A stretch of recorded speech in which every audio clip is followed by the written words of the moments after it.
I have for you one of the most amazing true stories of the 20th century. Do you believe in miracles? Then listen to this Sinai spy story and then tell me what you think. Chariot parts from Pharaoh's lost army had at last been found on the floor of the Gulf of Aqaba. Now Ron Wyatt knew that the legendary Mount Sinai had to be across the Gulf in Saudi Arabia. The biblical account said that the Hebrews arrived at Mount Sinai after they crossed the sea, and that they met God at Mount Sinai. And God came down in a flash of fire, and there he spoke with his own voice until the earth shook, and he wrote on tables of stone the 10 Commandments. Moses brought these down from the mountain, and as Moses descended, he noticed that the Israelites had already forgotten the wonderful miracles of God in delivering them from the Egyptians. And here they were worshipping an Egyptian golden calf. In great disappointment and anger, Moses threw down the original 10 Commandments and broke them. And God eventually had to write another set. In this area also there was another great miracle in which Moses was told to raise his rod, and just as the sea had once parted a few weeks earlier, now the rock split open and water came out in the desert. This was the setting for many wonderful events. Ron tried hard to get into Saudi Arabia. After 4.5 years of repeated attempts to get a visa, he decided to investigate the area anyway. Little did he dream what lay ahead for him and his 2 teenage sons, Danny and Ronnie. I should mention, friends, that it is the next to impossible to get into Saudi Arabia. The Saudis do not want tourists. They have all the money in the world, and they do not want their Muslim population, especially the women, exposed to Western civilization. The only way to get into is to obtain work in the kingdom, and that requires an invitation from a Saudi citizen. Ron confided his plans to 2 trusted friends. One of these was the astronaut Colonel James Irwin. He asked James, "If you do not hear from me within 2 weeks, you will know we're in trouble. So please, will you do what you can to help us with your influence in various embassies around the world?" He also confided his plan to another man whom we shall not name, and we'll mention that later. They crossed from Jordan through the mountains. They had hired small vehicles and tramped into the area they suspected held the clues. What they found in the desert of northwest Saudi Arabia was mind-boggling. But later, as they attempted to leave the country, they were arrested. They were taken to a jail in Haji, near the border. There they were charged with espionage. They found themselves in a prison cell with mattresses stained with urine and human excrement. Cockroaches were running over the floor. After 2 weeks, Jim Irwin was worried. He started putting pressure on friends in high places in countries like Holland, Jordan, Iraq, and other countries. These in turn rang the Saudi Arabian leaders, and the word came down from the king of Saudi Arabia. Those 3 men in the jail in Haji put the carpet in their cell. The jailers were astonished when the carpet arrived to be put in the cell. One of them commented to Ron, "We've never known anyone with so many important friends." Of course, these weren't Ron's friends, they were Jim's friends, but Ron received the benefit of it. Each day, Ron and the boys were separately interrogated. They told the story of their search and their belief that Jebel el-Lawz was Mount Sinai of both the Bible and the Quran. And one Saudi official, Abu Khaled, sent men out to check whether any archaeological evidence was actually there. The men went looking down here and came back with a negative report, which was sent to the king. However, among the interrogators were some who believed the man's story. Because espionage is such a serious charge, they decided to check out every detail of Ron's account. 3 of them flew with him out in a helicopter to the alleged crossing spot, the beach opposite Nuweiba. And there they found Solomon's column commemorating the miracle of the Red Sea crossing.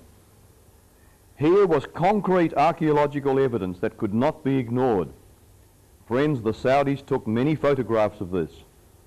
Nobody in Arabia had known about this column, since it stood in an extremely remote, uninhabited area. However, the discovery did not ensure their release. Eventually, young Ronnie began to crack. "I just cannot stand any more of this," he cried. "I'm going to make a dash for it." "No," said Ron, "it's almost certain death if you try. There's a guard outside with a gun." "I must take that chance," replied Ronnie. "This is more than I can bear." "Okay," said Ron, "but we need to formulate a plan of escape together." So each day the men received a refuge bag from the guards. They now began to hide one bag now and again until they had 6 bags hidden under the carpet. They had decided to blow them up and use them as airbags under their armpits when they escaped to the sea. And as you probably saw from the map, the prison was close to the seashore. They decided it would be easier to attempt their escape when the Muslim holy day began on a Thursday night. They'd have to get past 2 keepers. At that time the guard was being changed. Security would be more relaxed at that time on Thursday night. Thursday arrived and there arose a problem. One of the guards, a man named Ali, had shown them extreme kindness through their ordeal. They'd grown fond of him. Tonight was his shift. If they escaped while he was on duty, it was certain that Ali himself would be shot. They must wait. The next week dragged by. It was Wednesday morning, the day before their next escape attempt. Footsteps approached their cell. An official greeted them. "Halas," he said, which means finished. "You are cleared. You will be turned over to the Jordanian government." Ron hardly dared ask. After 75 days, just to be alive and free was wonderful. It was precious. "No," said the official, "none of your film will be returned to you. We're confiscating it." So for all their troubles, they would have no evidence, no pictures of the true Mount Sinai. And then in Jordan they were held for another 3 days until the red tape was cleared. Only then did they learn that the second friend whom they had confided their trip to, whom we shall not name, had rung up the Saudi embassy and told them that the Wyatts were Israeli spies. Now they realised that Ron and his sons were not spies. The Saudis were very angry at this false accusation. It could have led to serious political consequences had they executed them. They now wanted to help Ron prosecute this man, but Ron declined. He just wanted to go home. Back in the USA, this event made nationwide news, not just in the newspapers, but also on television. Ron's frustration at getting so close, yet coming out with no evidence, was intense. He felt certain he would never get back. Not long after this, Ron received a phone call from Samram al-Matari, a close relative of the Saudi king. He had heard of the Mount Sinai saga from several of Ron's captors.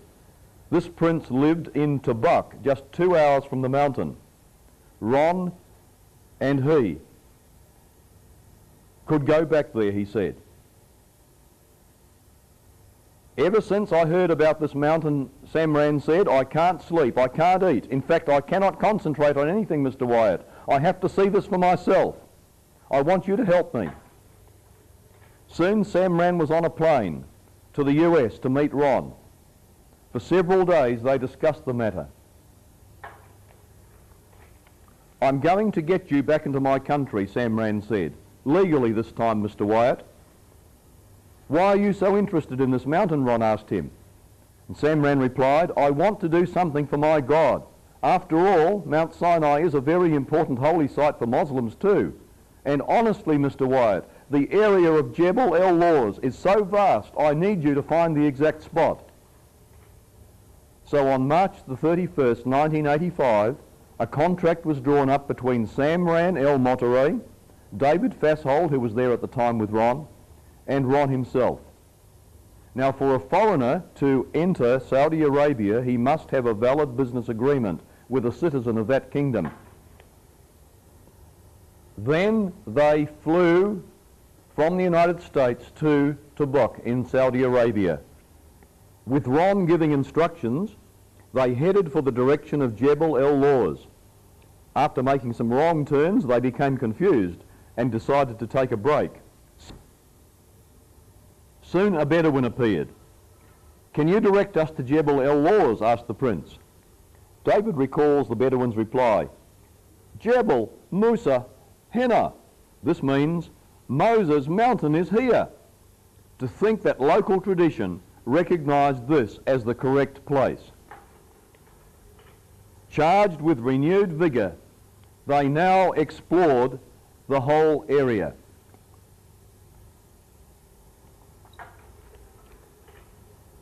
Then the prince led them to Haji for the night.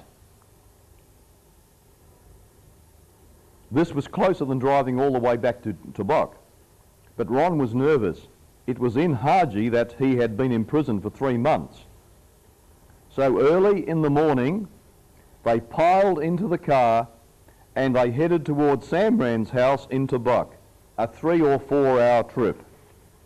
Soon after leaving Haji, however, they noticed a big black Mercedes was following them. An hour or so later, its occupants suddenly motioned them to pull over. They were escorted to a building on the desert highway. It was the local police office. Inside, they were told that the interrogation team from Haji, which had questioned Ron and the boys when they were in jail, now planned to meet with them out at Jebel El Lawz and see the so-called evidence for themselves. The next day they headed out into the region, and there was the interrogation team headed by Abu Khaled, meeting them at the roadside. "We're splitting you up," they said to Ron. So Ron and Dave were piled into 2 separate jeeps. And as they travelled, officials in each vehicle questioned them both intensely.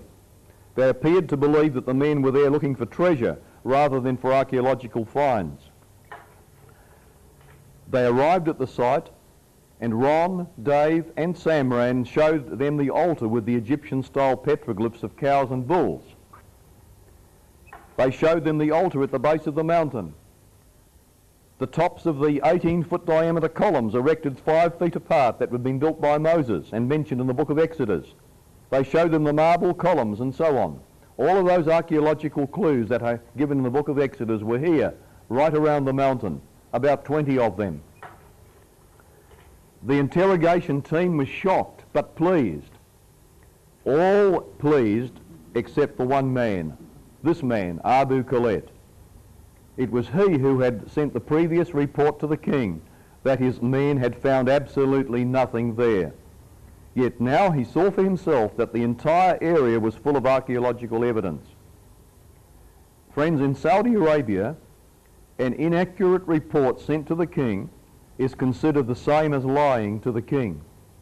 And lying to the king is punishable by death. Abu Khaled seems to be awfully unhappy. So compelling were the evidences, however, that after a few days an archaeologist was flown in from Riyadh University. As they showed the evidences, the archaeologist was excited. He told them that this style of petroglyph was found nowhere else in Saudi Arabia. "This is a major discovery," he exclaimed. "This is Egyptian. We've found it nowhere but here." And finally, back at the prince's office in Tabuk, the interrogation team continued plying Ron and Dave with questions. "Why," one of the men asked Ron through an interpreter, "why would Musa," that's Moses, "why would Musa bring the people to this isolated and undesirable spot when there were so many better locations in the area?" And Ron replied simply, "Well, Moses was following the cloud, which led them there." "That's not in the Quran," was the hot response. Actually, one of the imams said this in Arabic. Now, having read through the Quran, Ron knew that it did say this, but he knew it would be unwise to contradict this man. So he recited something he'd seen on an Arabic TV program, the imam he had seen, which was shown as saying every true Muslim believes every true prophet. If he doesn't believe every true prophet, he's not a true Muslim. Ron paused and then he asked, Was not Moses a prophet? Was not Musa a prophet? Immediately all of the men began nodding their heads and trying to out-yes one another. But friends, this is the strange part. All of those men answered before Ron's words were interpreted to them. Beyond any doubt, they all heard Ron in Arabic, even though Ron, who knew virtually no Arabic, said it in English. And add to this something else. When Ron watched that Imam on TV reading from the Quran, he heard him in English and assumed the Imam had been speaking in English. He was later told that to read the Quran in English is against Muslim law. The Imam had been speaking in Arabic, yet Ron understood it. Now catch this. The Saudis at that meeting all realised with shock that they had understood Ron when he answered them, quoting from the Quran. Could there be any doubt that Ron had received divine assistance? In Mark 13:9, Jesus predicted, "They shall deliver you up to councils, but take no thought beforehand what you shall speak. Whatever shall be given you in that hour, that speak, for it is not you that will speak, but the Holy Spirit." So the interrogation ended. The Saudis were convinced as to the authenticity of Jebel el-Lawz. It was the true holy mountain of God. However, Dave's video was confiscated along with their developed photographs, and Abu Khalid's men said, "You are to forget that you ever came here. We don't want to read about this in a book or see it in a movie." So once again, Ron would leave Arabia without the evidence he so desperately desired. This was not a subject the Saudis wanted made public. This project is too large, Ron told a friend. Look, it's too large to undertake on my own. I must share it with somebody. And this is where the astronaut friend James Irwin came in. Jim not only had connections, he was also a man of utmost integrity and a Christian gentleman. Ron arranged a meeting with several people from Jim's high-flight crew in Dallas, Texas. Verbally, he shared the evidence for the real Mount Sinai. This included how to get there and an invitation to join him. James Irwin wrote to the Kingdom of Saudi's General Department of Antiquities and Museums in Riyadh. He described the site and Ron's involvement and requested permission for Ron to excavate the site. On October the 15th, 1986, Dr. Abdullah H. Mari, assistant to the Minister for Antiquities and Museum Affairs, wrote a polite letter of refusal. Then, in the July 1988 edition of Jim Irwin's High Flight Foundation newsletter, this announcement was made. Great news! We strongly feel that the real Mount Sinai has been discovered. Larry Williams and I, Bob Kernock, have taken 2 trips to Saudi Arabia and travelled to Jebel el-Lawz. And later, Larry Williams published a book, The Mountain of Moses, in which he documents how he and Bob Kernock, Vice President of Jim Irwin's High Flight, sneaked into Saudi Arabia and discovered the real Mount Sinai. The sad thing was that these men chose not to share their photographs with Ron after he'd first gone to them. They had contacted Dave Fassold and got the precise information which allowed them to make their discovery. At least people would learn the truth of the real site. Now occurred the most amazing development in this whole drama. At this point, we cannot give the actual names of some of the individuals involved, but everything has been documented by all persons involved, and their video testimony will eventually be made public when it is safe to do so. Over a period of time, a certain Saudi Arabian man kept phoning Ron. He wanted to sell to Ron the photos and movie film that had been confiscated. Finally, Ron decided to fly down to Nuweiba on the Red Sea, hoping this man could fly across from Saudi Arabia to meet him there. In vain, Ron tried to make himself understood to the person who answered the Saudis' phone. The Egyptian gentleman at the Nuweiba Hotel switchboard noticed Ron's difficulty in getting through. And this man, who spoke both English and Arabic fluently, we'll call him Mr. Sayadin. He offered his translating services and Ron gladly accepted. So for 4 days they rang, but each time the Saudi man was not in. At last Ron and his wife, Mary Nell, decided it was time to leave. "I've been praying about this," said Ron. "I now believe we should leave our maps and information with Mr. Sayedin. He's offered to help me get the photos. He says he'll go over there himself." "Thank God," exclaimed Mary Nell. "Ron, I have a map right here in my purse. I've been preparing this map, and I had no idea why I was preparing it. Let's go and see the man." That map of northwest Arabia was to prove of vital importance because even the Saudis can't get accurate maps of that area. So they sat down with Mr. Sayedin and carefully they sketched the entire route, showing how to get to Jebel El Lawz from towns in both the north and the south areas. They marked all the wadis or dry riverbeds because there were few roads in the area, and those rough wadis would need to be travelled in a four-wheel drive vehicle. On the back of the map, Mary Nell sketched pictures of the drawings Ron had made years earlier, of the cows and bulls on the Golden Calf altar. She drew the two standing boulders with a solitary tree between them, which was positive identification of the holy precinct at the foot of the mountain. She drew everything Ron could remember which would identify the locations. The split rock, for example, out of which had come the water. They gave these to Mr. Sayedin. In such an isolated, untamed land with no landmarks or signs, these drawings would be imperative. Without them, he'd have no idea what to look for. They insisted that Mr. Sayedin keep all this information on strict confidence, and he agreed. And so that Mr. Sayedin would understand their purpose in getting the photographs, Ron told him about his other archaeological work, including Noah's Ark. It was felt that the more he understood, the better he would know what to look for and film.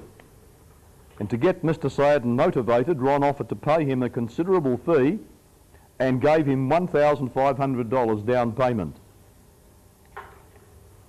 Meanwhile, another player was being prepared for the final act.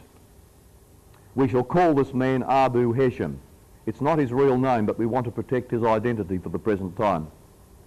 What follows is almost unbelievable, but I assure you, my friends, this is absolutely true. This man, living in Saudi Arabia, had received from a friend in the United States a videotape copy of a TV program featuring somebody discussing the discovery of Noah's Ark. After copying the tape onto another tape size to fit his VCR, he placed the original tape from the US in his camera bag to reuse in his video camera. About a year later, Abu Hesham went off to tour Egypt, taking with him 10 used videotapes to film his trip. Renting a car, he visited the traditional site of Mount Sinai around St. Catherine's Monastery in the so-called Sinai Peninsula. This was his chief interest in visiting Egypt. After several days exploring the region, he came away terribly disappointed. He knew this traditional site was not authentic. There was no evidence, nor did it fit the biblical description. On his way back, Abu Hesham checked into Mr. Sayedin's hotel just half an hour after Ron and Mary Nell had left. To his surprise, Mr. Sayedin began to rant and rave about this Mount Sinai in Arabia. Out came the map the Wyatts had given him that afternoon, that very afternoon. He told Abu Hesham about Ron Wyatt and made reference to Ron's involvement in Noah's Ark. Abu Hesham suddenly thought about the tape that had been sent to him from the United States 12 months earlier. He reached into his camera bag. Of the 10 used videotapes he had brought to film his trip, he had used 9. He pulled out the remaining unshot tape. He put it in his camera and pressed play. And then, in the eyepiece, was the bearded man from the program on Noah's Ark. Excitedly, he passed it to Mr. Sayedin. "Is this the man?" he asked. "That's him." Mr. Sayedin viewed it for only a few seconds and began to shout, "Yes, that's him. That's the man that just left here. That's the man who gave me this map only half an hour ago." The tape was of a TV program called The Good Life, in which Ron had appeared in February 1990. This was unbelievable. Both men were so shocked. Could all of this be coincidence? Only a coincidence. Taking the map from Mr. Sayadin, Abu Hesham headed back to Saudi Arabia. In his own car, he drove right to Jebel El Lawz and found the very site Ron and Mary Nell had marked on the map.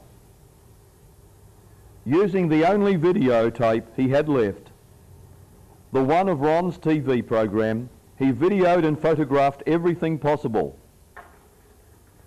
Arriving home, he sought out the spare copy he had made of that TV show, and with pen and paper noted the following: name, Ron Wyatt.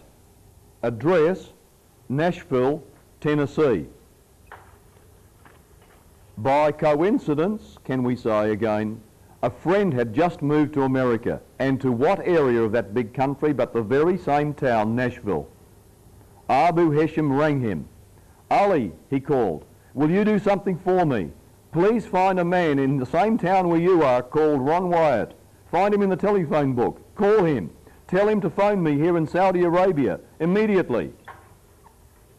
Ron called Abu Hesham, and he heard the man's amazing story. Not only that, this man wanted to give Ron all the video and photographs. Give them to him. As usual, the prayers were answered. We now have over 12 hours of video and about 400 photographs, Mary Nell told me the other day. For now, we must protect this man's real identity. He will be in grave danger if it is discovered that he has photographed this area, because the Saudis are now jealously guarding it. Larry Williams' book about Jebel El Lawz has been banned in Saudi Arabia. There was a big uproar in Saudi over the site because of the book, and now it's extremely dangerous for anyone to even try to get into the area. However, friends, we are privileged to have some video footage to show you on the discovery, some of the footage that was smuggled out of Saudi Arabia by Abu Hesham at the risk of his own life, and you're going to see this now.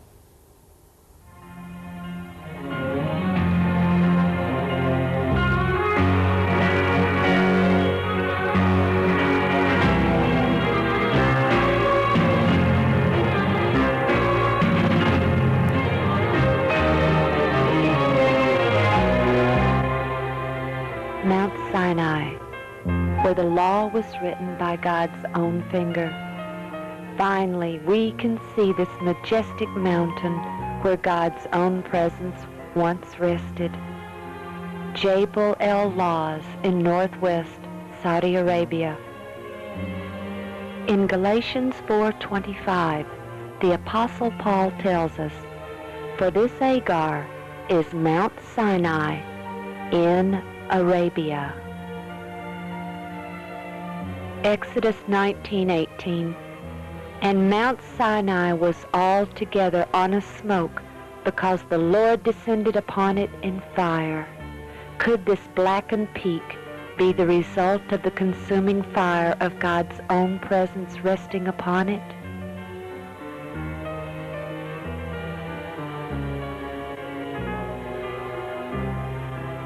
In 1 Kings 19, verses 8 and 9, we read how Elijah came to Horeb and went into a cave.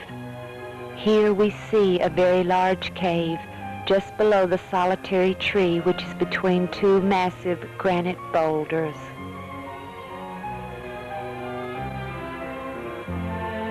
As we view the holy precinct, the area at the foot of the mountain, we can see a large fence and a guardhouse, which was erected immediately after Ron Wyatt showed this site to a Saudi archaeologist in 1985. This fence follows along the line of 18-foot diameter boundary markers which Moses was directed to erect by God.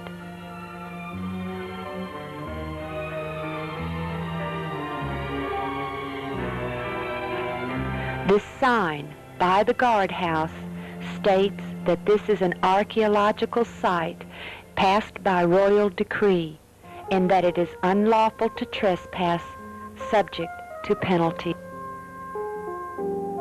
And as we pan to the left, here we can see where the fence ends on the other side. And now, as we pan away from the holy precinct, we look out into the area of the camp of the Israelites. There are several archaeological remains still here, but this one is of particular interest for us. In Exodus chapter 32, we read of the golden calf and how Aaron fashions it. And in verse 5, "And when Aaron saw it, he built an altar before it, and Aaron made proclamation and said, 'Tomorrow is a feast to the Lord.'" There is little doubt that these are the remains of that very altar which Aaron built to the golden calf. When the Saudi archaeologist from Riyadh University, who went there with Ron in 1985, saw this, he was very excited. The 12 petroglyphs of cows and bulls captured his interest because they are found nowhere else in Saudi Arabia. The style of their horns and bodies is distinctly ancient Egyptian, the same style found in the temples and tombs of ancient Egypt.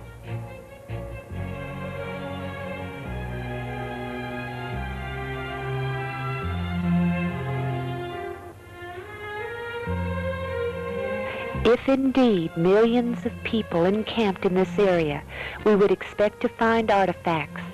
And here we see one of these artifacts, a broken section of a grinding stone or millstone. The biblical account of the Exodus tells us God provided manna from heaven, but it also tells us in Numbers chapter 11 verse 8 that they gathered it and ground it in mills and baked it.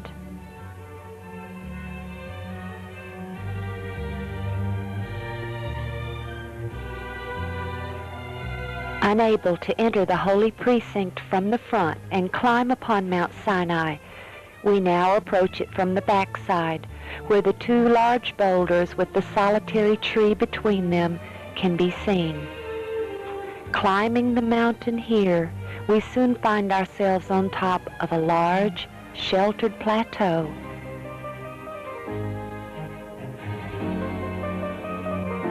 Here we have a better view of the blackened peak. Panning the area, we find it to easily be large enough to accommodate the 70 elders who accompanied Moses up into the mountain at one point in time. The peak to the left is where the solitary tree is, but it cannot be seen because of our angle.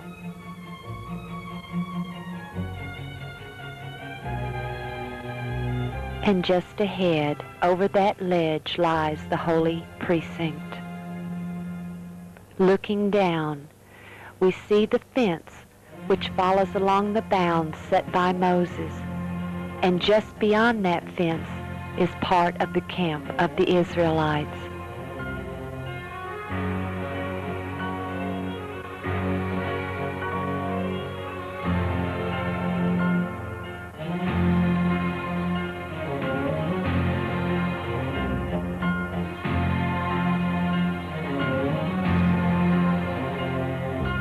Zooming in closer to the holy precinct, we can see the remains of an ancient foundation.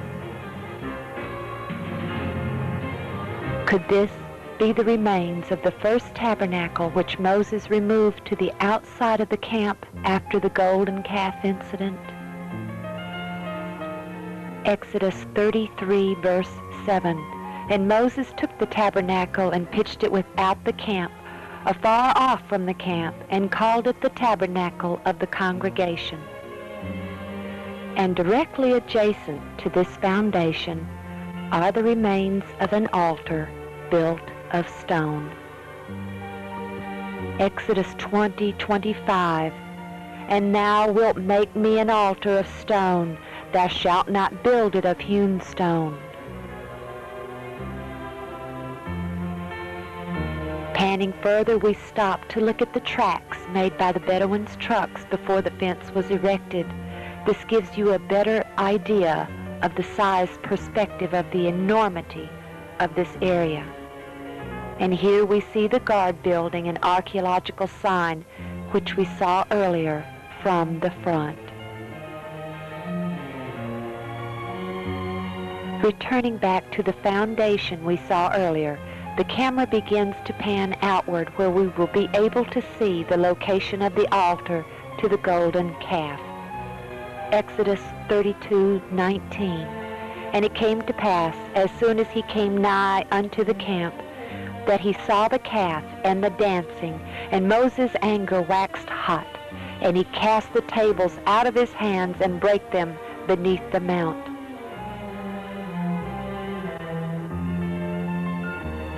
Still visible today also is the stream bed which descended from the mountain to give the people abundant water for themselves and their flocks and herds. Preparing to leave, we can look down upon the backside of the mountain, and again we see the vast plain area. As we leave Mount Sinai, we travel along one of the wadis or canyons back in the direction of the Red Sea.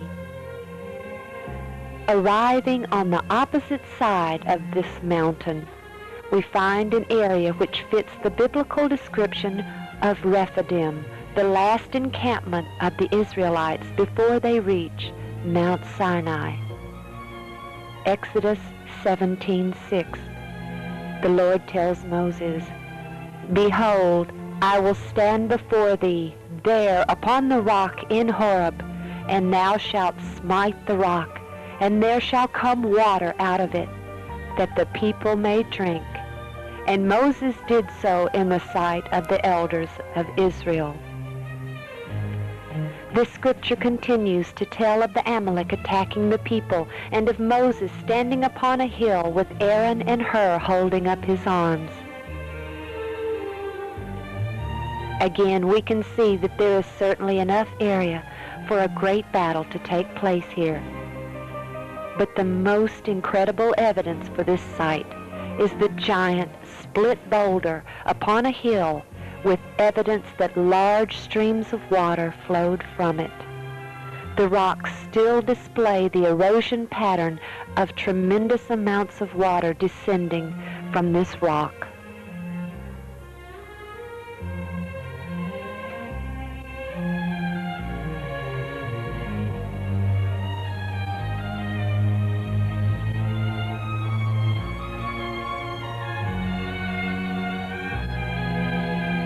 And as we travel through the split in the boulder, we soon can see the channels cut in the rock from the water flow on the other side.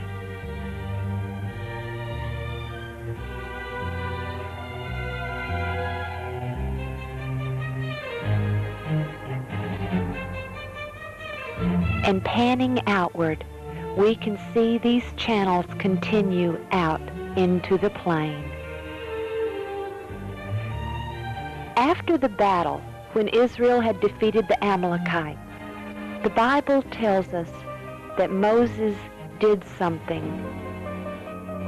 As we go to Exodus 17, verse 15, and Moses built an altar and called the name of it Jehovah Nissi. Here are the remains of a very ancient altar, part of it fallen, perhaps from an earthquake or Bedouins looking for treasure inside. But enough is still intact to show it was indeed an altar, as it is not hollow inside, but solid all the way through.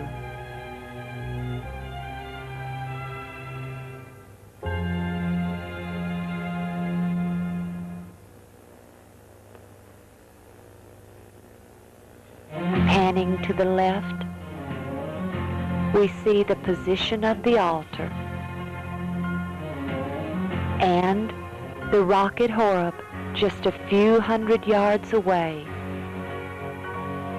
and to the left the high peaks of Mount Sinai.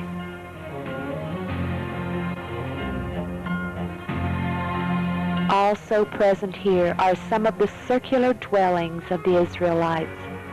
Those still intact show that they were low, too low to stand up in, but of the size that a family could sleep in.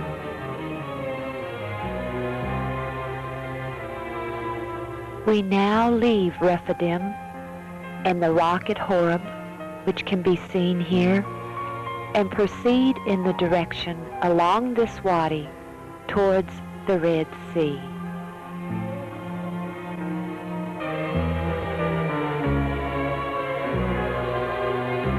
We soon come upon another area which perfectly fits the biblical description of one of the stops of the multitude before they reached Rephidim.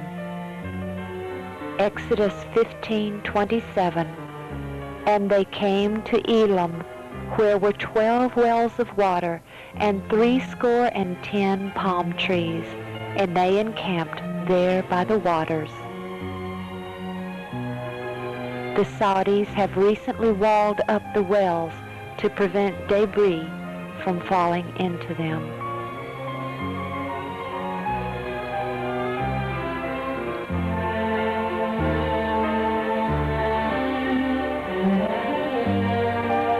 Leaving Elim, we continue toward the Red Sea.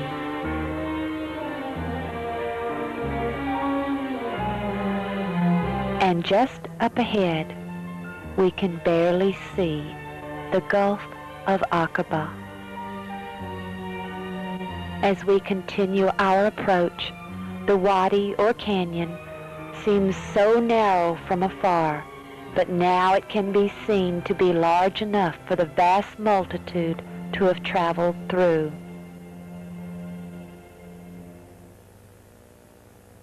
And across the sea, we can see the large beach area on the Egyptian side.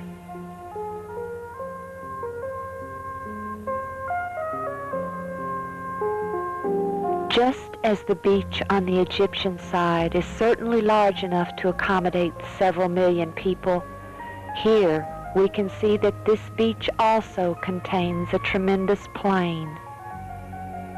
In Exodus 14, verse 30, we read, "Thus the Lord saved Israel that day out of the hand of the Egyptians, and Israel saw the Egyptians dead upon the sea shore."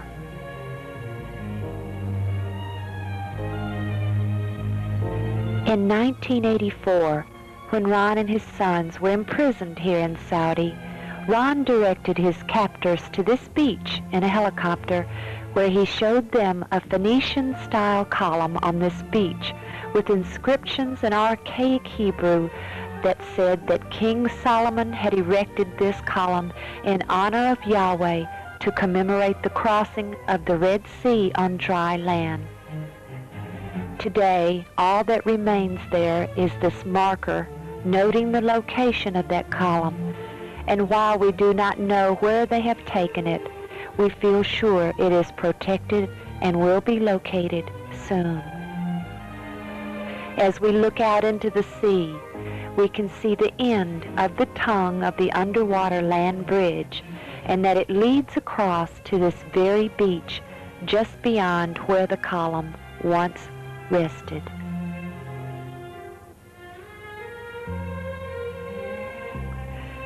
Panning the beach, we also can see the restored remains of the ancient fortress we believe was Baal Zephon of the biblical account. Now, friends, isn't that really something? There have been some extraordinary interventions of God in history, and for centuries there's been no evidence of these events. Now, for the first time, the evidence is found, just as what I believe is the nearing of the end. These have been preserved by God till the end of the last days to get the attention of the whole world. God's great attention getters, we could call them. Each contains a message for the end. Now, these miraculous interventions were, firstly, the great flood.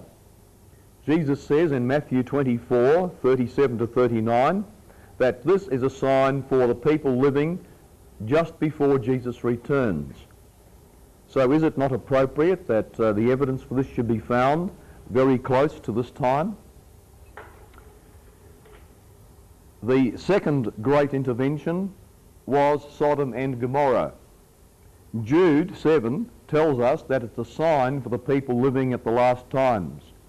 Is it not appropriate then that after centuries of searching, now it should be found about the same time as Noah's Ark is found?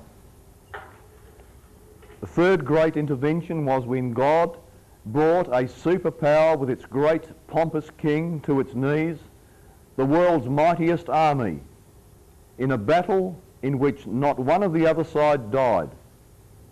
In 1 Corinthians 10 verses 1, 2 and 11, it talks about the Israelites being brought through the Red Sea and says these things happened to them as examples to us upon whom the ends of the world are come.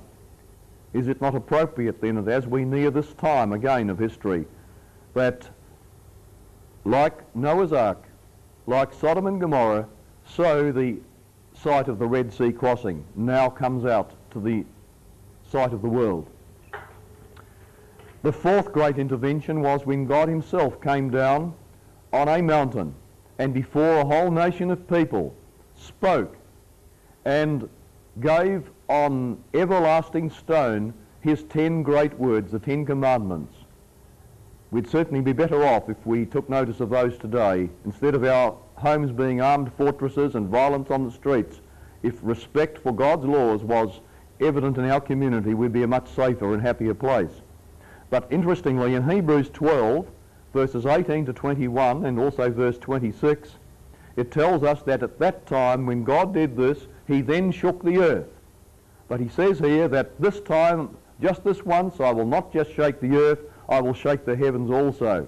And this is referring to the return of Jesus. So friends, suddenly these evidences of these past interventions are discovered all at once, just before Jesus is about to return, which will be the greatest intervention of all. He's now brought to the world suddenly the evidence of his greatest interventions of the past. I suppose he's saying, look world, I interrupted history here, and here, and here, and here. Now take notice, the evidence for these has now been discovered just as I'm about to interrupt history again for the greatest time of all. I think, friends, that there's something here for us to think about, don't you? These are times of great importance, and I believe these evidences are part of God's plan, where he says that in Jeremiah chapter 16, verses 19 to 21, the time is coming when the Gentiles, the unbelievers, are going to say, our fathers have taught us lies. And God is going to say, here I am showing you my hand and my might in history, just before I show you my great might finally. Well, may God bless you all, and may these, I hope that these evidences that you've seen are going to be a help to you in your personal life and in your sharing with other people the wonderful truths of God's Word. Because you know, if you know a friend, and this friend can be trusted to have told the truth in an habitual way, he's used to telling the truth, then you can trust him in what he tells you about the future, can't you? And if we realise that God's Word can be trusted, it can be taken literally, that God has a habit of telling the truth, there's no doubt in my mind, friends, that you can trust him for the promises that he makes for your life. You can trust him for the promises he is giving us now, that very soon will be an earth made new.